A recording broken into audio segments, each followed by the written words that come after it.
سلام، امیدوارم که حالتون خوب باشه. با روز 13 در خدمتتون هستیم.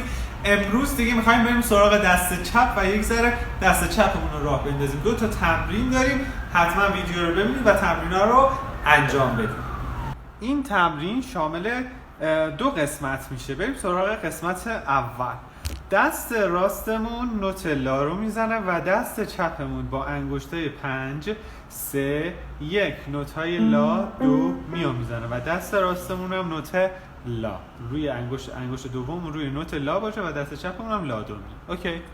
توی این قسمت 2 تا لا یعنی با انگشت 5 و انگشت دوم باید همزمان با هم دیگه بخورن و وقتی که خوردن این 2 تا نوت با هم دست راستمون رو نگه می‌داریم و میریم سراغ نوت‌های بعدی. دو می. یک بار دیگه لا دو می تا آخرین نوتی که می باید بخوره دست راست باید روی نوت لا باشه. لا دو می. دوباره لا دو می. دوباره لا دو می. دوباره لا دو می. دوباره لا دو می. خیلی خوبه که وقتی که لا دو میو زدین بعدش مثل من دستاتون رو بردارین دوباره بذارین، چون عادت میکنین که سری نوتا رو پیدا بکنید دوباره.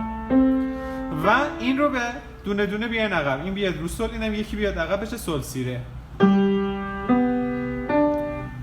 بعد دوباره یکی عقب‌تر،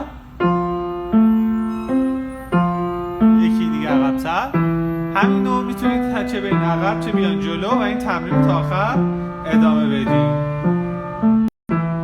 اما بخش دوم، باز دوباره انگشت دوم روی لا و دست چپ هم روی لا دو می.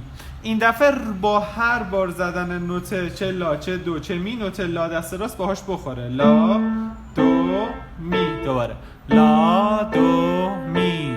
لا دو می. یکی عقب‌تر. سول سی ره سول سی ره فا لا دو فا لا دو می سول سی می سول سی ره فا لا ره فا لا دو می سول و تا به آخر.